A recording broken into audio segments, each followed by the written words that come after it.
Maghreb Orient Express, soyez les bienvenus avec nous sur le plateau de MOE sur TV5 Monde. Hossam pour la musique, bienvenue. Vous êtes compositeur, joueur de oud, musicien. Votre nouvel album s'appelle Mars. Avec nous également Louisa Yousfi, bienvenue. Vous êtes journaliste et écrivaine. Votre nouveau livre a pour titre La Grande Méthode. C'est aux éditions La Fabrique. Pour le cinéma, Bouchra Roy et Amel Hanifi, bienvenue à toutes les deux. Vous êtes actrice à l'affiche du film Première Ligne du réalisateur Merzak Alouache. Après avoir conquis les salles algériennes l'été dernier, le film est à l'affiche en France à partir du 22 avril, sortie officielle. C'est l'histoire de la famille Bouderbala qui arrive le plus tôt possible pour s'installer à la plage en première ligne, face à la mer à Alger. Les vacances idéales vont très vite virer au cauchemar, vous allez le voir, entre les secrets enfouis et les guerres de voisinage. On regarde la bande-annonce. قبل ما يجوا les envahisseurs. Voilà. Hey, وشنو هذا؟ ما راناش نشوفوا، أنا جاية بكري باش نشد البلاصة في الصف الأول. كاش ما يكمسوا لك؟ ما تعاوديهاش هذه مدام. انا واحد ما يكملش لي، انا انسان حقاني ونخدم خدمتي. سي قدوري كيما وصيتني. وي على البحر كيما يحب الخاطر. مرحبا بكم. يا قدوري ريحي خلينا من هاد الحكايات هادوما. راكو درتونا التشوالق، زرفتوا علينا ولا سقطوهم في الباراسول، ما خليتوناش نشوفوا البحر. اسمعي، راكو حابين تشوفوا البحر، ما عليكم غير تروحوا تعوموا، سمعتي؟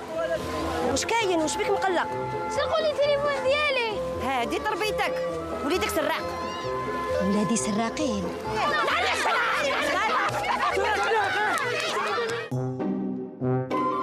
سيدة كوميسار، نقول لك صح. أنا مفتشة. اسمحي لي سيدتي المفتشة، والله غير ان شاء الله تكوني كوميسار تستهلي.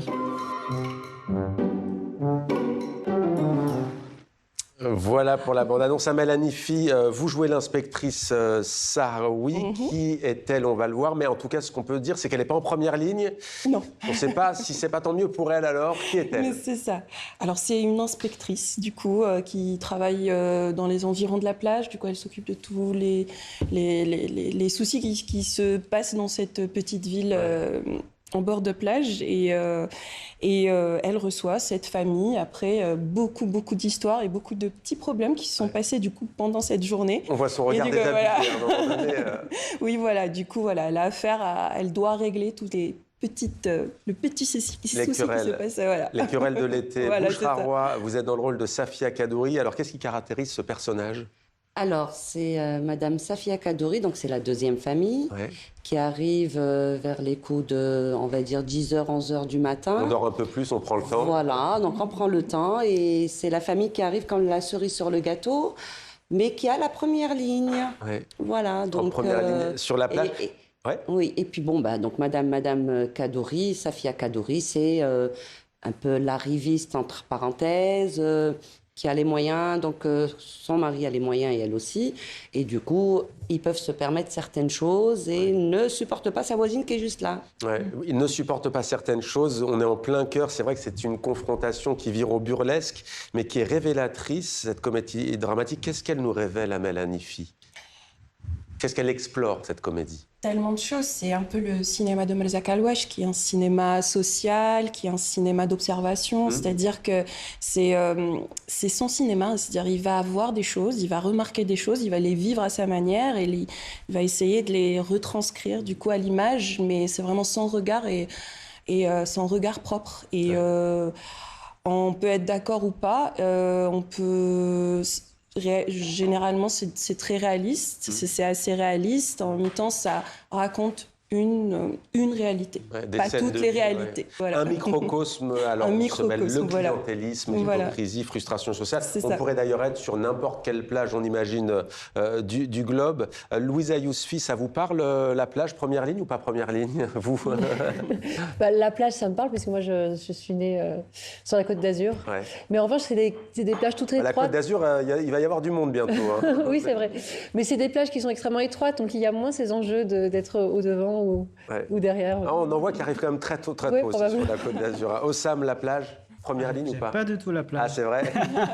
Il y a trop de monde, il fait trop chaud. Voilà, c'est pas mon on truc. peut même pas jouer du oud. Voilà, on a vu, si vous jouez du oud, et on verra en fin d'émission, beaucoup de monde va s'installer à la plage. Amel Hanifi, vous nous avez parlé de Merzak Alouache, grand réalisateur algérien, auteur du film culte Omar Gatlato, Les Terrasses aussi. On n'oublie pas non plus Normal, on en avait parlé dans MOE. Que représente pour vous ce cinéaste? C'est une école. C'est Merzak Alouache. D'ailleurs, j'ai toujours rêvé de travailler avec lui. Je veux dire, quand on est comédien en Algérie, forcément, on a ce petit fantasme, petit rêve d'avoir Merzak Alouache dans son CV, parce que voilà, c'est une école. Il a traversé toutes les époques du cinéma. Il a tout vécu. Il fait partie des fondateurs, il fait partie des gens qui se sont battus pour que ce cinéma vive et qui a jamais lâché, et qui a une vision propre à lui. C'est-à-dire qu'on a vraiment affaire à un artiste.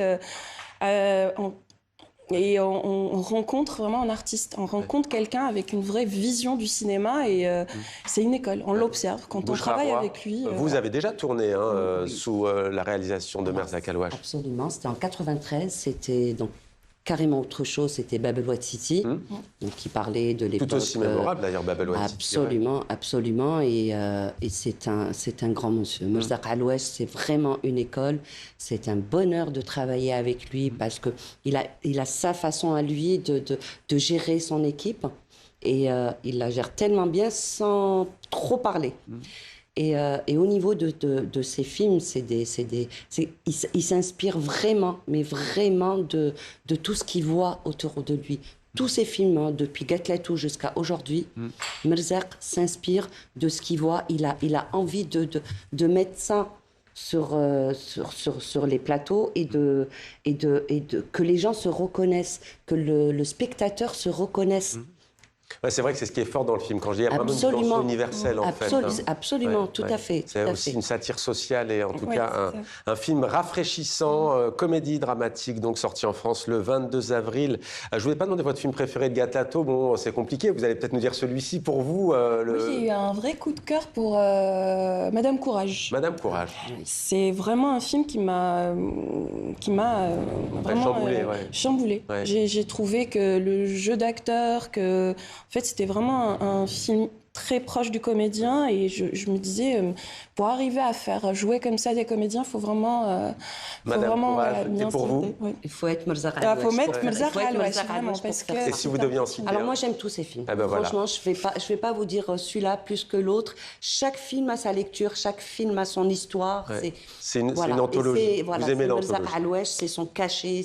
On ne peut pas ne pas reconnaître. Première ligne. Voilà donc pour le cinéma. La musique maintenant. On va peut-être décoller avec Mars, court-métrage sonore en 3 actes, un voyage initiatique entre la Terre et l'espace. Et vous allez voir qu'il y a l'ultime qui devient cosmique, le oud qui traverse les mondes sonores, futuristes, électroniques, mais aussi cinématographiques, musique.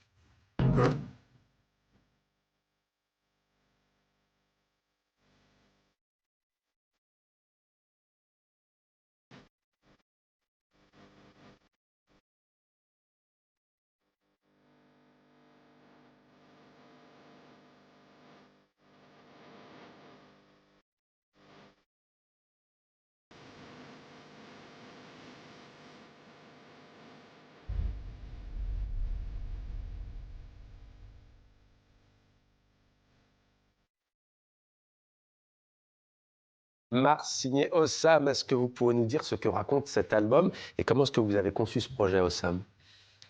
Cet album, pour moi, c'est vraiment un voyage, c'est une rencontre entre beaucoup de choses qui fait partie de ma vie. De la modernité de ma musique, le oud qui est un instrument traditionnel oriental, on n'a pas trop l'habitude de le voir jouer de la musique orientale électronique. Et du coup, pour moi, c'est vraiment un voyage, une rencontre en fait, un voyage vers l'inconnu où j'essaie de trouver un monde imaginaire interprété par le oud qui rencontre la musique électronique et moi qui cherche un peu autre chose en dehors de ma culture, de ma connaissance de base, de là où je viens. C'est entre ma vie de naissance et ma vie aujourd'hui depuis 16 ans à Paris, entre tous les univers musicaux et culturels, mes études de cinéma, etc. J'essaie de condenser tout ça dans un seul dans un œuvre. Dans une œuvre. Et ben en tout cas, c'est magique. Ça prend. Alors, oud, vous l'avez dit, rock électrique, héritage. Le oud, arrêtons-nous sur lui. Que représente-t-il pour vous? Vous l'avez dit, instrument plutôt traditionnel. On n'est pas forcément habitué à le voir dans cet univers-là, le vôtre. Le oud, c'est la clé pour moi. C'était la clé de m'échapper de quelque chose que je n'ai pas choisi. En fait, c'est ma vie de naissance avec mes parents dans des cultures où la musique n'était pas très présente en fait, dans ma vie. Et la seule chose qui me permettait de faire ce que j'avais envie de faire depuis tout petit, c'était le oud. Et j'ai rencontré cet instrument un peu au hasard quand j'étais petit, en voyageant en Jordanie avec mes parents. C'est le premier instrument que j'ai découvert et pour moi, c'était la clé à la musique. Et la musique, c'était la clé pour partir et faire ce que j'ai envie. Pour voyager, pour s'évader. Un voyage musical donc entre exil, exploration et héritage. On va s'arrêter sur cet héritage. Vous êtes né au Qatar de parents palestiniens qui ont quitté la Nakba en 1948. En quoi cet héritage est présent dans votre œuvre, selon vous? Je pense que si on le choisit ou pas, c'est présent c'est incarné en moi automatiquement, enfin, naturellement, c'est en moi. Je suis palestinien, par choix ou pas. Ça fait partie de ma culture, ça fait partie de ma langue, ça fait partie de ma musique. Et je pense que c'est ça qui apporte un peu la richesse à ma musique aujourd'hui. C'est qu'il y a ce côté d'héritage palestinien, arabe, qui est incarné par le oud, avec toute la modernité que j'apporte aujourd'hui de ma vie à Paris, etc., etc. Donc voilà, c'est ce qui fait mon identité, entre guillemets, et l'identité de ma musique, c'est mon héritage palestinien, c'est mon histoire. Vous n'y êtes jamais allé, vous Je suis jamais allé, c'est un peu l'histoire de tous les Palestiniens qui sont partis un peu partout. Donc on voit beaucoup de Palestiniens qui portent la Palestine avec elles et eux, qui sont jamais allés malheureusement, mais la Palestine est un peu partout aujourd'hui. Et face à la situation, est-ce que cette musique vous aide, votre musique, est-ce que le fait de créer, ça vous aide à surpasser, entre guillemets, si on peut dire, ces événements tragiques?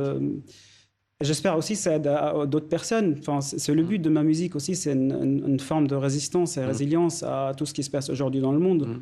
Quels sont les artistes qui vous inspirent? Il y en a quelques-uns, vous pouvez nous les citer? Je suis très inspiré de Björk, par exemple, de Radiohead, David Bowie pour Mars. David Bowie, exactement. Il y a beaucoup de gens. En fait, quand je l'ai écrit, je pensais beaucoup à David Bowie, surtout son dernier album, Black Star, qui m'a beaucoup inspiré. Et le meilleur compliment, c'est quand quelqu'un me dit « ça me fait penser à Black Star de David Bowie », pour moi, c'est vraiment genre « ok, là, c'est bon ». Ouais, c'est fait, c'est bon, on a réussi. Un mot juste sur le masque. Alors, je crois que c'était de l'argile, c'est plutôt du maquillage dans le clip. C'est du maquillage, et c'était tourné à l'envers pour des raisons techniques. Donc, j'ai appris ma chanson à l'envers. Ouais. Donc, j'ai chanté à l'envers, mais du coup, on l'a mis en reverse pour obtenir le résultat final. Et du coup, c'est c'est un masque de maquillage qui représente un peu une couche de tout ce qui nous empêche d'avancer, d'évoluer dans la vie. Et juste un tout petit mot sur la langue, parce que c'est vrai qu'on se posait tous la question. Votre mère vous la pose. Votre mère vous a dit, tu chantes en quelle langue? On croit deviner de l'arabe, mais pas vraiment. Non, c'est pas en arabe, maman. C'est en arabe, mais adapté. C'est entre anglais et arabe. Mais l'arabe, ça a été pas mal adapté pour que ça marche bien avec la musique, parce qu'avant tout, je suis musicien, compositeur. Donc quand j'ai écrit de texte, c'était j'ai posé des mots sur ma musique et c'est de là où je devais un peu adapter, changer un peu, et finalement c'était quelque chose que j'avais un peu inventé. Il y a des mots qui ont été un peu tirés. Gardez cette langue, continuez à tirer les mots, à les étirer pour notre plus grand plaisir. La langue, l'exil, il en est question dans votre nouveau livre, Louisa Yousfi. Vous racontez dans La Grande Méthode le périple d'une famille de l'immigration algérienne qui revient au pays pour enterrer son père. Qu'est-ce qui vous a incité à écrire ce livre où il y a quand même une dimension intime pour nous parler de faits sociaux d'une autre gravité aussi? Oui, effectivement, il y a une forte charge autobiographique puisque c'est mon histoire en vérité, le moment où mon père est décédé.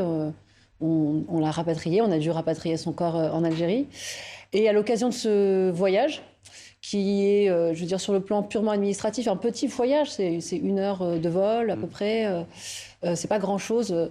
En vérité, il me semblait que se déroulait, se cachait une grande histoire en fait, pas une petite histoire, une grande histoire qui devait être racontée sous toutes ses dimensions. Donc ils sont effectivement une dimension à la fois intime, autobiographique, mais aussi une dimension politique, et puis une dimension encore plus, disons, plus abstraite, mais qui est une dimension, disons, métaphysique, voire spirituelle. Ouais. Alors le livre s'ouvre sur un dialogue entre un sage et son élève. Il y a le premier qui proclame l'importance de nommer correctement les enfants. On parle bien de prénoms. En France, il y a une loi qui interdit de donner à son enfant un prénom qui contrevienne à ses intérêts.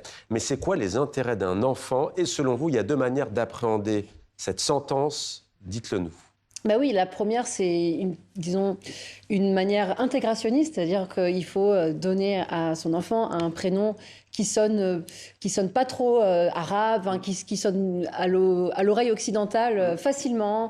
Donc c'est des prénoms que j'appelle un peu diplomatiques, quoi, des prénoms qui ont l'air d'être, comment dire, internationaux.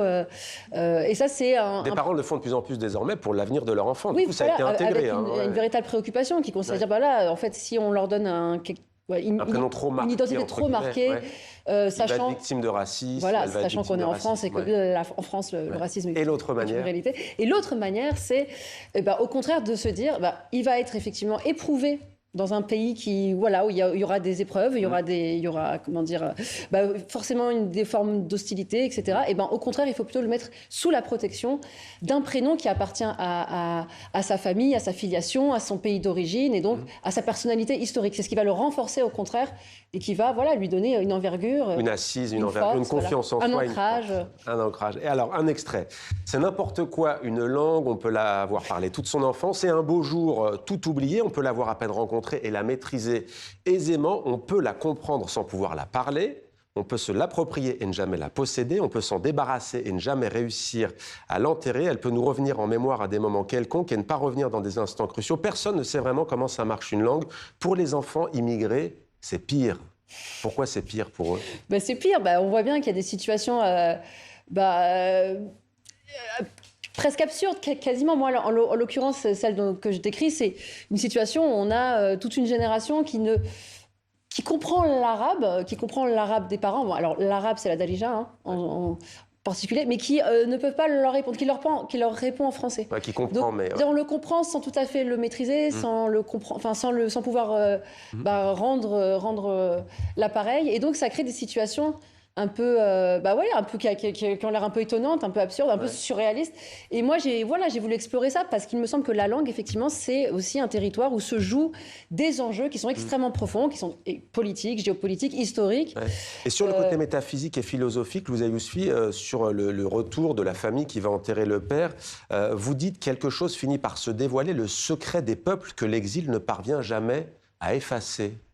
Oui, c'est cet attachement à l'appartenance du pays d'origine, même à la religion d'origine, à des mondes, à des formes de vie, à des langues. Avec des transmissions secrètes. Avec des transmissions secrètes, puisqu'elles sont un petit peu perdues. On croit les avoir complètement perdues. Et en vérité, elles continuent à perdurer, mais sous des formes qui ne sont pas des formes, identifiables du premier coup d'œil. C'est quelque chose qui demande une démarche active aussi pour pouvoir se rendre héritier de ça. Vous dédiez ce livre à vos parents et vous dites à mon père qui protégeait le secret de l'univers, à ma mère qui n'en ferait pas toute une histoire. Il y a aussi quelque chose de l'ordre du tabou aussi, dans toutes les familles évidemment, mais lorsqu'il y a le déracinement, il y a aussi les non-dits. Oui, bien sûr, il y a beaucoup de silence, il y a beaucoup de... Je pense qu'il y a aussi un secret, mais comme un art de vivre, pas comme quelque chose qui... C'est-à-dire un secret, c'est aussi une manière, de recouvrir pudiquement des choses qui nous ont été faites et aussi de les transmettre sans que ça abîme l'autre, sans que ça abîme la descendance, les enfants. Et donc on les transmet tout en étant avec le plus de précautions possible. Ouais. Un mot sur la couverture, c'est une peinture. Est-ce que vous pouvez nous dire un mot de son auteur? C'est Ryan Yasmineh. C'est un peintre extraordinaire, un peintre palestinien qui a peint cette peinture au contact du livre. C'est-à-dire c'est une vraie collaboration. Il s'est inspiré de ce que de on voit un défunt effectivement sur la couverture. Voilà. Ouais. Louisa Yousfi, La Grande Méthode, c'est aux éditions La Fabrique, un livre qui n'est pas facile, mais qui peut tout de même se lire à la plage. Pourquoi pas? Ça peut apaiser aussi parfois les choses. On va passer maintenant, chers invités, à vos coups de cœur. C'est notre séquence Atmosphère. On commence avec Bouchra Roy. Vous avez choisi un livre et une série, L'Amie prodigieuse, série télévisée italo-américaine créée par Saverio Costanzo, adaptée de la série de romans à succès homonyme d'Elena Ferrante. Qu'est-ce qui vous plaît dans cette œuvre? Déjà, les années 50, j'adore ces À années-là. Naples? Ah oui, à Naples ou ailleurs, mais les années 50, et les films des années 50, ça m'a toujours impressionnée. Je suis dedans, dès que je les vois, je suis dedans. Et j'aurais peut-être aimé vivre à cette époque-là. Je ne sais pas pourquoi les années 50. Et c'est vrai que c'est une œuvre qui nous plonge. Voilà. Et puis l'histoire est très belle. Donc c'est l'histoire d'un quartier, de plusieurs familles. Et j'ai vraiment beaucoup aimé. Et je l'ai regardé 2 fois. Et j'adore. 2 J'adore. fois J'ai le livre la aussi. série, le livre aussi, voilà, tout est complet. Voilà. Franchement, je le conseille à beaucoup de personnes qui ne connaissent pas. Ouais. Et qui vont adorer. Et qui vont adorer. Amel Hanifi, le ciné-club de l'écrivain François Bégodeau, c'est au Théâtre Traversière à Paris. Qu'est-ce qui vous plaît dans cette démarche? C'est son analyse, mais je trouve... Moi, c'est vrai que je suis à la recherche d'un milieu très formateur aussi. C'est-à-dire que je cherche tout le temps à me former, à apprendre ce qui m'a manqué aussi en étant en Algérie aussi, et à me trouver ma voie, Et du coup, dès que je trouve un milieu qui me sert à ça, j'essaye vraiment de le partager et de dire aux autres allez-y, parce que c'est vraiment hyper intéressant avec Bégodeau qui a une analyse très fine en fait du cinéma. On peut être d'accord ou pas, mais je trouve que en fait il nous pousse à réfléchir, à voir les films autrement. Il a une sélection de films en fait assez particulière, ça va du Hitchcock aux frères Cohen ou voilà, un cinéma très large et du cinéma français et des cinémas étrangers. Et son analyse, en fait, est percutante, ça fait réfléchir, ça nous pousse à penser autrement le cinéma, et je trouve ça hyper intéressant. C'est le trait d'union avec Nadia Kalouach que vous évoquiez tout à l'heure. On voit votre cohérence par rapport au cinéma. C'est ce que je cherche. Ossam, un photographe, réalisatrice Zoé Cavaro, qui participe à un TEDx à Nantes, dans l'ouest de la France, le 11 avril, pour repenser le corps féminin avec plus d'écoute, de respect et de liberté. C'est un sujet qui vous tient à cœur? Oui, bien sûr, parce que je pense qu'on est aujourd'hui dans une société un peu d'hommes privilégiés, et il y a beaucoup de sujets qui nous paraissent un peu tabous, on n'en parle pas beaucoup, et notamment le dernier expo de Zoé qui parlait de vaginisme, que moi j'ignorais totalement, et ça m'a fait apprendre beaucoup de choses, et j'espère qu'il y a beaucoup d'autres mecs comme moi qui vont réussir à débloquer ces barrières et apprendre beaucoup de choses qui nous paraissent tabou ou un peu inaccessible. Donc, pour les mecs, d'apprendre un peu plus sur les femmes, et pour les femmes qui n'osent pas parler des choses qui nous paraissent très lointaines ou tabou. Voilà. Donc voilà, je pense que c'est un truc très intéressant. Mec, alors. Oui. Louisa Yousfi, un film d'Aoud Alain Gomis. Alors, je ne l'ai pas encore vu, et pour cause, il sort le 29 avril prochain en France. Et pourtant, c'est assez bluffant. Je vous laisse regarder la bande-annonce. Je m'appelle Gloria, j'ai 50 ans, j'ai une fille. Pourquoi est-ce que tu veux te marier? Dis-moi.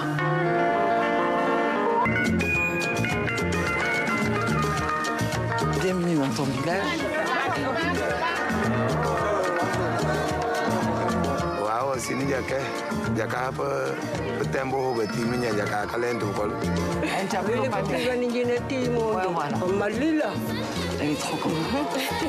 Asinon da bande. Ondo ko ko ina. Ma ampare wol, nyande ko ronya.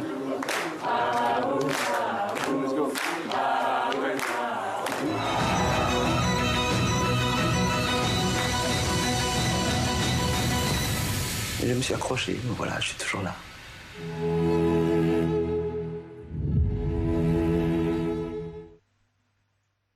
Voilà pour Daoud Alain Gomis. Alors voilà, je disais bluffant, le parallèle avec votre livre est frappant. Ah oui, c'est incroyable. Ça raconte effectivement l'histoire de Gloria qui doit retourner au pays à un moment d'une cérémonie qui n'est pas une Elle marie sa fille en France et elle retourne au pays. Ouais. Elle retourne au pays pour consacrer son père. Enfin, c'est une cérémonie pour que son père accède au statut d'ancêtre, donc il est mort. Et donc, à cette occasion-là, elle se remet au contact d'un pays perdu, de traditions, de rituels.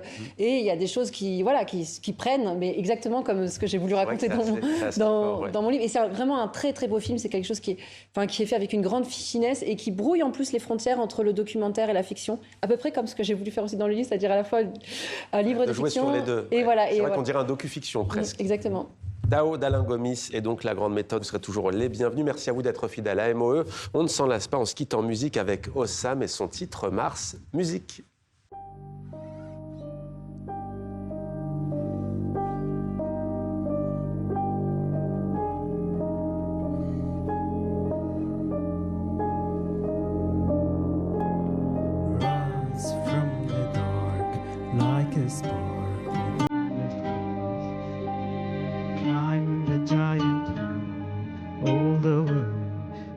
to Mars, rise from the dark like a star.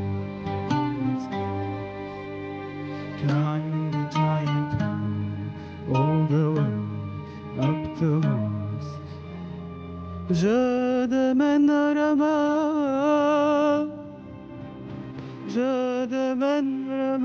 ومين رمى حدود السماء. Je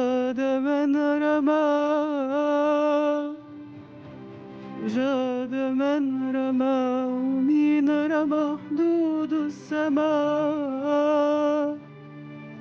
Rise from the dark like a spark within the stars. Climb the giant wall all the way up to Mars. Rise from the dark like a spark within the stars. Climb the giant wall all the way up to Mars. Je demène